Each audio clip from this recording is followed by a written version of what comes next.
Hello my dear friends, Anup study zone में आपका स्वागत है। आज हम आपके लिए लेकर आए हैं साइंस यानी सामान्य विज्ञान का प्रैक्टिस सेट। ये प्रैक्टिस सेट आपके आरआरसी ग्रुप डी के लिए, आपका आरआरसी ग्रुप डी हो, आपका इसके बाद होने वाला है लेखपाल का एग्ज़ाम। ठीक है, आपका आरआरसी ग्रुप डी लेखपाल और पुलिस के लिए काफ़ी महत्वपूर्ण होने वाला है। आपके लेखपाल के उसमें सामान्य जानकारी में आपका सामान्य विज्ञान एक टॉपिक दे रखा है, तो वहाँ से भी प्रश्न अच्छे खासे आएंगे। ठीक है, चलिए तो बिना देर के हम लोग अपना ये प्रैक्टिस सेट स्टार्ट करते हैं। अगर आप लोगों ने पिछले प्रैक्टिस सेट को नहीं देखा है तो डिस्क्रिप्शन में लिंक मिल जाएगा, आप जाकर के वहाँ से देख सकते हैं। ठीक है, चलिए आज का पहला प्रश्न है, निम्नलिखित में से किसमें केवल परिमाण होता है, दिशा नहीं होती है। ठीक है, तो देखिए हमें पता है जिस भी भौतिक राशि में परिमाण की आवश्यकता होती है लेकिन उसमें दिशा की कोई ज़रूरत नहीं होती है, वो क्या होता है, वो आपके अदिश राशि कहलाते हैं। क्या कहलाते हैं? अदिश राशि। जैसे आप ले लीजिए चाल, आपका क्या है, चाल में आपका आगे जाएं पीछे जाएं किसी भी दिशा में जाएं, उसे दिशा से मतलब नहीं होती है। चाल हम लोग दूरी अपनी नाप लेते हैं। इसके बाद आप दूरी ले लीजिए, द्रव्यमान ले लीजिए, किसी का भी आयतन ले लीजिए, कार्य ले लीजिए, तो ये सब क्या होते हैं, ये एक अदिश राशि होते हैं। तो आपका कौन सा ऑप्शन से हो जाएगा? ऑप्शन नंबर सी यानी कि कार्य। देखिए एक राशि होती है अदिश राशि और दूसरी राशि होती है सदिश राशि। तो सदिश राशि क्या होती है? ऐसे भौतिक राशि जिसमें आपका परिमाण यानी कि मात्रा के साथ साथ जो आपका दिशा होता है दोनों इंपॉर्टेंट होता है। ठीक है, ऐसे जो बल होते हैं उन्हें क्या कहते हैं? उन्हें सदिश राशि कहते हैं। जैसे आपका वेग हो गया, ठीक है, इसके एग्जाम्पल अगर वेग हो गया, आपका बल हो गया, ठीक है, इसके बाद आप कह सकते हैं संवेग हो गया, आपका विस्थापन हो गया, डिस्प्लेसमेंट, वो सभी क्या होते हैं, वो सभी आपके सदिश राशि होते हैं। तो ये आपके हो गए अदिश राशि, सदिश राशि, इनमें से कार्य जो है, कार्य आपका एक अदिश राशि है। ठीक है, चलिए अगला प्रश्न देखिए। अगला प्रश्न दिया हुआ है, निम्न में से कौन अधिक काम कर सकता है? ऑप्शन है, एक घूमता हुआ पहिया, बंदूक की एक चलती गोली, या फिर गतिशील पत्थर हुई गोली, एक उठाया हुआ हथौड़ा। ठीक है, तो आपका क्या हो सकता है? ये आपका होगा केवल गतिशील पत्थर। ठीक है, ये बाय मिस्टेक आ गया है, गतिशील पत्थर। ठीक, तो आपका कौन सा ऑप्शन से हो जाएगा? ऑप्शन नंबर बी, बंदूक की चलती हुई गोली। ठीक है, ये कैसे? देखिए क्या होता है ना, जब किसी भी वस्तु को कार्य करने के लिए बल और बल को दिशा में विस्थापित करने की आवश्यकता होती है, तो आपका जो विकल्प बी दिया हुआ है, बंदूक से एक चलती हुई गोली, इसमें क्या हो रहा है कि न्यूटन के गति का तीसरा नियम, जो आपका क्रिया प्रतिक्रिया है, वह नियम लागू हो रहा है, जो बंदूक की निकली गोली को अधिक दूर तक विस्थापित करेगा। क्या करेगा? गोली आपकी अधिक दूर तक विस्थापित होगी, इसलिए इसमें क्या होगा, इसमें कार्य ज़्यादा कर सकती है। ठीक है, तो आपका ऑप्शन कौन सा सही हो जाएगा? आपका ऑप्शन नंबर बी। ठीक, चलिए अगला प्रश्न देखिए। अगला प्रश्न है आपका, कार्य में ऑप्शन ए दिया है, कोई दिशा नहीं होती, केवल परिमाण होता है, या फिर दिशा और परिणाम दोनों होता है, या फिर दिशा और परिमाण दोनों होते हैं। ठीक है, दोनों नहीं होते हैं, दोनों होते हैं, केवल दिशा होती है, परिमाण नहीं होती है। ठीक है, तो आपका कौन सा ऑप्शन से हो जाएगा? Option number A. देखिए दिशा, कार्य क्या है, कोई दिशा नहीं होती, केवल परिमाण होता है। हम पहले भी अदिश राशि और सदिश राशि पे चर्चा कर चुके हैं कि आपका जो कार्य है वो किस में आता है? अदिश राशि में। कार्य किसी भी क्षेत्र में, मतलब कि किसी भी आपके एरिया में हो या किसी भी दिशा में हो, ठीक है, उससे मतलब नहीं होता, वो केवल परिमाण नापा जाता है, उससे दिशा से कोई मतलब नहीं होता है। तो ये क्या हो जाएगा? आपका ऑप्शन नंबर ए। ठीक, चलिए इसके बाद दिया 20 न्यूटन का एक बल एक वस्तु को 2 मीटर विस्थापित कर देता है, तो 20 जूल कार्य करता है। बल और विस्थापन के बीच का आपको कोण ज्ञात करना है। ठीक है, सबसे पहले अगर ऐसा क्वेश्चन दिया हो तो आप लिख लिया करिए दिया क्या क्या है। एफ दिया हुआ है आपका 20 न्यूटन, और क्या दिया हुआ है आपका? डी भी दिया हुआ है, डिस्टेंस 2 मीटर। आपका डब्लू यानी कार्य भी दे दिया है, डब्लू कितना दिया हुआ है? 20 जूल। ठीक है, अब कार्य का फॉर्मूला आपको पता होना चाहिए। कार्य का फॉर्मूला आपका होता है एफ डी कॉस थीटा। ठीक है, F D into cos theta. तो आपका कार्य पता है, कार्य कितना है आपका? 20 जूल है। एफ आपका कितना दिया हुआ है? 20 न्यूटन दिया हुआ है। डी कितना दिया हुआ है? डी आपका 2 दिया हुआ है, इंटू आपको कॉस थीटा निकालना है, इसको as it is cos theta रख दीजिए। ठीक है, देखिए 20 से 20 कैंसिल आउट हो गया, बचा कितना? 2 इस साइड चला आएगा, तो ये कितना हो जाएगा? 1/2 is equal to cos theta. आपको भी पता है थीटा की वैल्यू कब 1/2 होती है, तो कॉस थीटा बराबर आपका हो जाएगा कॉस 60 डिग्री। ठीक है, तो आपका ऑप्शन कौन सा सही हो जाएगा? ऑप्शन नंबर ए सही हो जाएगा। ठीक है, 60 डिग्री। तो आपका जो विस्थापन और बल है उन दोनों के बीच का कोण कितना होगा, 60 डिग्री होगा। ठीक है, आप ये याद रख सकते हैं, आपका ये कार्य निकालने का एक फॉर्मूला है एफ डी कॉस थीटा। ठीक है, आपका यहाँ पे एफ क्या है, एफ जो बल लग रहा है, डी क्या है जो दूरी है, उसके बाद कॉस थीटा आपको पता ही है, एक ट्रिग्नोमेट्रिक वैल्यू है। ठीक, चलिए अगला प्रश्न देखिए। अगला प्रश्न है, एक पोर्टर जमीन से 12 केजी सामान उठाता है और उससे जमीन से 1.5 मीटर अपने सिर पर रखता है। सामान पर उसके द्वारा किए गए कार्य की आपको गणना करना है। ठीक है, तो एक पोर्टर जो है, पोर्टर कर क्या रहा है, जमीन से किसी वस्तु को ऊपर उठा रहा है। तो आपको पता है कि जब भी हम किसी वस्तु के स्थिति में या फिर आकार में परिवर्तन करते हैं तो उसमें पोटेंशियल एनर्जी आ जाता है, यानी कि पोटेंशियल एनर्जी आपका क्या होता है, स्थितिज ऊर्जा आ जाती है। ठीक है, तो ये पोटेंशियल एनर्जी का फॉर्मूला होता है mgh। यहाँ पे m mass of the object है, g ग्रेविटी है, h क्या है, कितनी हाइट पर उसे रखा गया है, यानी कि हाइट है। ठीक है, तो आपका दे रखा है, क्या दिया है, आपका मास दिया हुआ है 12 kg, g आपको 10 रख लीजिए। ठीक है, और आपका h कितना दिया हुआ है, 1.5 मीटर दिया हुआ है। ठीक है, तो आप इसी फॉर्मूले में रख के आसानी से निकाल सकते हैं। m आपका 12 × 10 × 1.5 दिया हुआ है, तो हो जाएगा आपका 12 × 15। 12 × 15 आपका कितना हो जाएगा, ये आपका हो जाएगा 180। ठीक है, 180 जूल। आप कार्य किस में नापते हैं, जूल में, तो आपका ऑप्शन कौन सा सही हो जाएगा, ऑप्शन नंबर सी आपका सही हो जाएगा। ठीक है, चलिए अगला प्रश्न देखिए।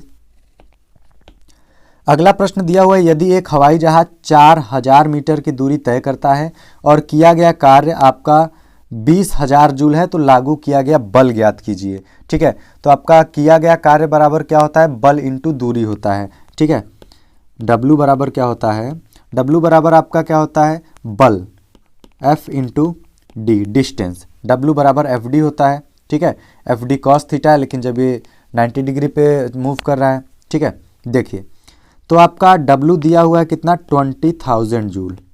20,000 जूल बराबर कितना है, F आपको नहीं दिया है, F निकालना है। D आपको दे रखा है 4000 मीटर दिया हुआ है, तो यहाँ से F बराबर क्या आ जाएगा, F बराबर हो जाएगा आपका 20,000 बटे 4000। ठीक है, देखिए 30 से 30 कैंसिल आउट हो जाएगा, 4 5 जा 20, तो आपका F बराबर कितना आ जाएगा, 5 न्यूटन आ जाएगा। ठीक है, तो आपका कौन सा ऑप्शन से हो जाएगा, ऑप्शन नंबर ए, 5 न्यूटन। ठीक है, चलिए अगला प्रश्न देखिए। अगला प्रश्न है, जमीन के ऊपर एक बिंदु पर किसी वस्तु की गुरुत्वीय स्थितिज ऊर्जा क्या होगी, इससे गुरुत्वाकर्षण के विपरीत जमीन से उस बिंदु पर उठाने पर, या फिर इस पर गुरुत्वाकर्षण बल लगाने पर, इसे केंद्र पर रखने पर, या फिर इसे गुरुत्वाकर्षण के विपरीत जमीन पर रखने पर। इसका आपका ऑप्शन नंबर ए सही हो जाएगा। ठीक है, इसे गुरुत्वाकर्षण के विपरीत जमीन से ऊपर बिंदु पर उठाने के लिए हो जाता है। ठीक है, जमीन के ऊपर एक बिंदु पर किसी वस्तु की गुरुत्वीय स्थितिज ऊर्जा को गुरुत्वाकर्षण के विपरीत जमीन से उस बिंदु पर उठाने में किए गए कार्यों के रूप में परिभाषित किया जाता है। ठीक है, चलिए अगला प्रश्न देखिए।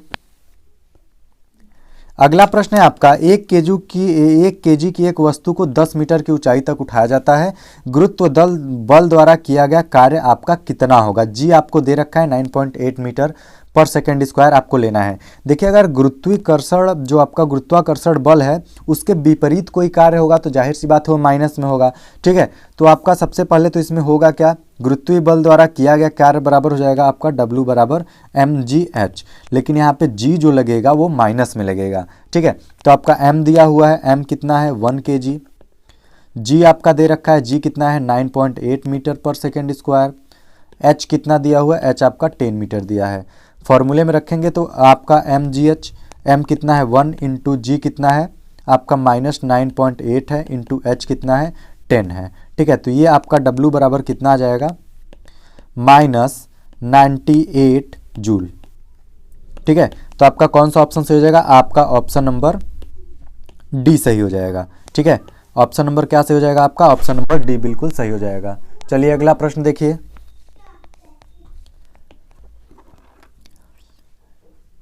देखिए अगला प्रश्न है, एक कूली जमीन से 20 किलो का सामान उठाता है और उसे जमीन से 2 मीटर ऊपर अपने सिर पर रखता है।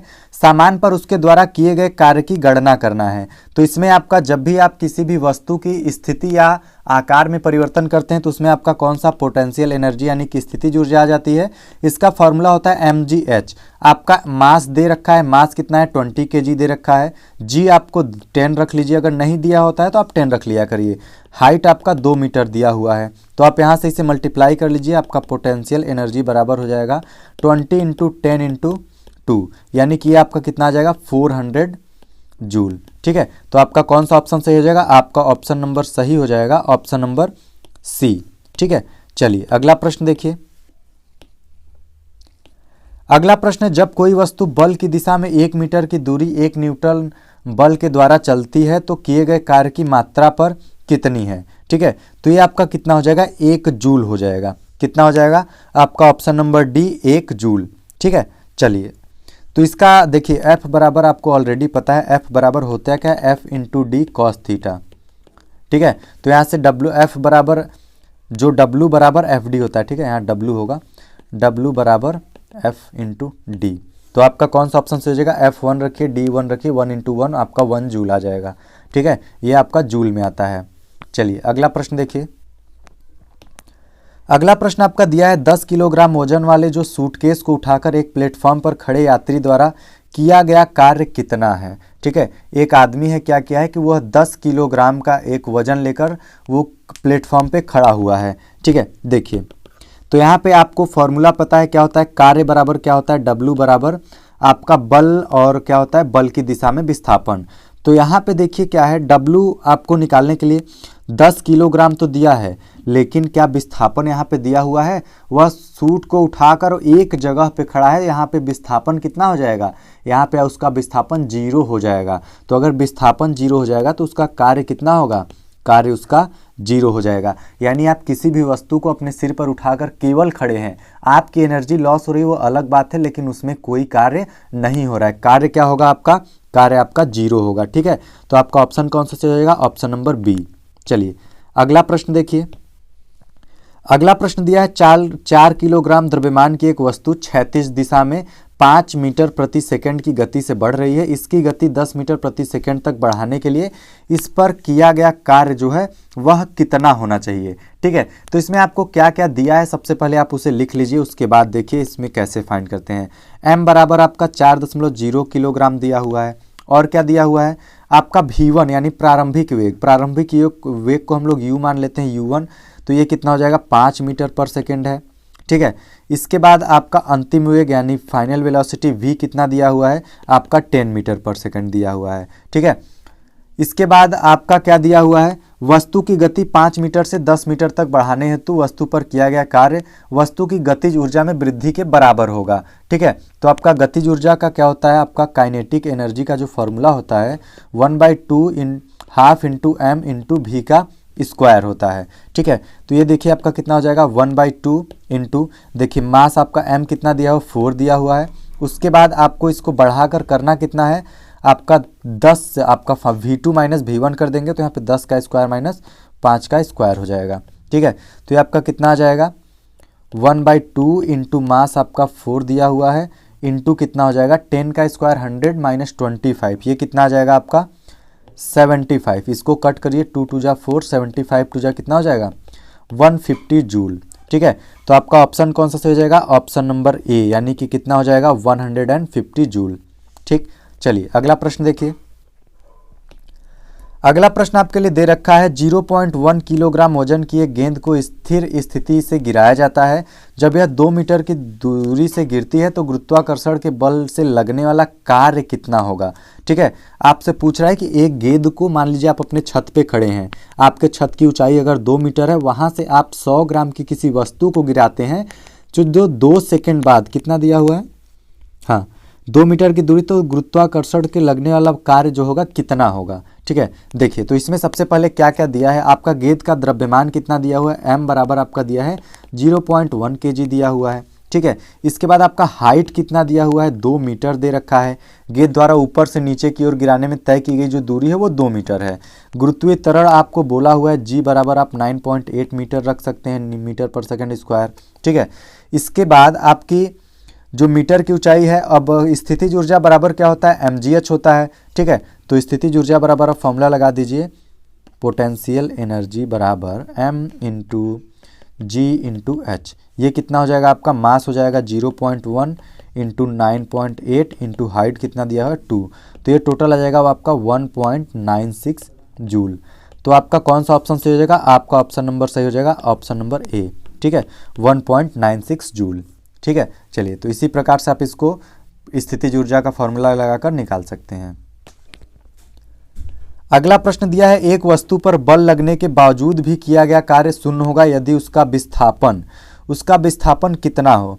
तो देखिए, अगर इसका विस्थापन आपका 0 हो जाता है, क्या हो जाता है, उसका विस्थापन यदि आपका शून्य हो जाता है, तो पहले देखिए किसी वस्तु पर किया गया कार्य होता कितना है, उस वस्तु पर लगाए गए बल तथा बल की दिशा में विस्थापन के गुणनफल के बराबर होता है। यानी कि ये आपका कार्य बराबर क्या होता है, कार्य बराबर बल और बल गुणे आपका बल की दिशा में, जिस तरफ आप बल लगा रहे हैं बल की दिशा में विस्थापन जो भी हो रहा है, बल की दिशा में विस्थापन। ठीक है। तो ये आपका क्या होता है, ये आपका होता है कार्य। लेकिन यहाँ पे क्या हो रहा है, यहाँ पे आपसे बोल दिया गया है, ये बोल दिया है आपसे कि जो आपका बल तो दे रखा है, कार्य आपका कितना होगा कि बल लग रहा है, यहाँ पे बल कुछ ना कुछ लग रहा है, लेकिन आपका जो किया गया कार्य है वो शून्य है। तो अगर बल यहाँ पे कुछ भी लग रहा है, अगर ये शून्य तभी होगा जब यहाँ पे विस्थापन इसका 0 हो। तो आपका कौन सा ऑप्शन से हो जाएगा, ऑप्शन नंबर डी यानी कि शून्य। ठीक है। चलिए, अगला प्रश्न देखिए, अगला प्रश्न दिया है, एक लड़का है 120 न्यूटन के भार के एक बक्से को 2 मीटर की ऊंचाई तक उठाता है, उसके द्वारा किया गया कार्य कितना होगा। तो यहाँ पे देखिए, हमको पता है आपका कितना, इसमें पहले स्थितिज ऊर्जा होगा। तो स्थितिज ऊर्जा का फॉर्मूला क्या होता है, W बराबर mg इंटू एच दिया हुआ है। तो सबसे पहले आपका लड़का क्या है, 120 न्यूटन का भार उठाया हुआ है, यानी आपका ये mg ऑलरेडी दे रखा है, m इंटू जी आपको कितना दे रखा है, 120 न्यूटन। ठीक है। mg आपको दे रखा है, h कितना दिया हुआ है, 2 मीटर दिया हुआ है। तो आप यहाँ से निकाल लीजिए, W बराबर m इंटू जी इंटू एच। देखिए, mg आपको दिया है 120 इंटू एच कितना है 2, तो ये आपका कितना आ जाएगा, 240 जूल आ जाएगा। ठीक है। तो आपका कौन सा ऑप्शन सही हो जाएगा, आपका ऑप्शन नंबर सही हो जाएगा, ऑप्शन नंबर सी। ठीक है। चलिए, अगला प्रश्न देखिए। जो हमारा अगला प्रश्न है, कार्य करने की क्षमता को क्या कहते हैं। तो कार्य करने की क्षमता को आप क्या कहते हैं, कार्य करने की क्षमता को क्या कहा जाता है, आपका ऊर्जा कहा जाता है। ठीक है। भौतिक में देखिए, ऊर्जा क्या होती है, ऊर्जा वस्तुओं का एक गुण है जो कि अन्य वस्तुओं में स्थानांतरित की जा सकती है, या फिर आप एक तरीके से कह सकते हैं कि जो ऊर्जा है, ऊर्जा को विभिन्न रूपों में रूपांतरित किया जा सकता है। आपको ये चीज़ पता होगी, ना तो आप ऊर्जा को बना सकते हैं, ना ही ऊर्जा को नष्ट कर सकते हैं। ऊर्जा को केवल एक फॉर्म से दूसरे फॉर्म में आप स्थानांतरित कर सकते हैं। ठीक है। चलिए, अगला प्रश्न देखिए। अगला प्रश्न है आपका, यदि कार्य का मान धनात्मक हो तो जिस निकाय पर कार्य हो रहा है उसकी ऊर्जा का क्या होगा, उसका ह्रास होगा, या फिर उसका मान शून्य होगा, या फिर वह नियत रहेगा, या उसकी ऊर्जा में वृद्धि होगी। यदि कार्य का मान धनात्मक हो तो क्या होगा, उसकी ऊर्जा में हमेशा क्या होगी, वृद्धि होगी। ठीक है। ऊर्जा देखिए एक ऐसा कारक है जो कार्य करने के लिए आवश्यक होता है, अतः जिस कारण से वस्तु में कार्य करने की क्षमता होती है उसे ऊर्जा कहते हैं। आप दूसरे शब्दों में कह सकते हैं कि यदि कार्य का मान धनात्मक हो तो निकाय पर हो रहे कार्य पर ऊर्जा में हमेशा वृद्धि ही होगी। ठीक है। तो आपका कौन सा ऑप्शन सही हो जाएगा, आपका ऑप्शन सही हो जाएगा, ऑप्शन नंबर डी। ठीक है। चलिए, अगला प्रश्न देखिए। अगला प्रश्न दे रखा है, निम्नलिखित में से किसमें कोई कार्य नहीं किया जाता है। कपिल अपने कंधे पर 10 किग्रा भार लेकर खड़ा है, सचिन 4 किलोमीटर चलता है, एक कुली किसी बस से किसी कार तक एक वजन ले जाता है, अरुण मैदान पर क्रिकेट खेलता है। तो देखिए, यहाँ पे सचिन क्या कर रहा है, 4 किलोमीटर चल रहा है, यहाँ विस्थापन हो रहा है। एक कुली क्या है, किसी बस से कार तक एक वजन ले जाता है, यहाँ पे भी विस्थापन होता है। हम लोग W बराबर पढ़ते क्या हैं, F इंटू डी। डी क्या है, आपका वो बल लगा हुआ बल, जो मतलब उसी दिशा में लगा हुआ बल, यानी कि विस्थापन। ठीक है। बल की दिशा में किया गया विस्थापन जो होता है वहीं आपका डी यहाँ पे है। अरुण मैदान पर क्रिकेट खेलता है तो क्रिकेट खेलने में उसकी मूवमेंट है। लेकिन कपिल क्या कर रहा है, कपिल अपने कंधे पर 10 किग्रा का बॉल लेकर के खड़ा है। इसमें कोई डी बराबर यहाँ क्या हो जाएगा, 0 हो जाएगा। तो इसमें कार्य क्या हो जाएगा, 0। तो आपका कौन सा ऑप्शन सही हो जाएगा, ऑप्शन नंबर ए। ठीक है, चलिए अगला प्रश्न देखिए। अगला प्रश्न है आपका, बल द्वारा किया गया कार्य धनात्मक होता है जब विस्थापन बल की दिशा में होता है या फिर विस्थापन बल के लंबवत होता है। जब भी देखिए विस्थापन बल के लंबवत होगा तो कार्य आपका 0 हो जाएगा।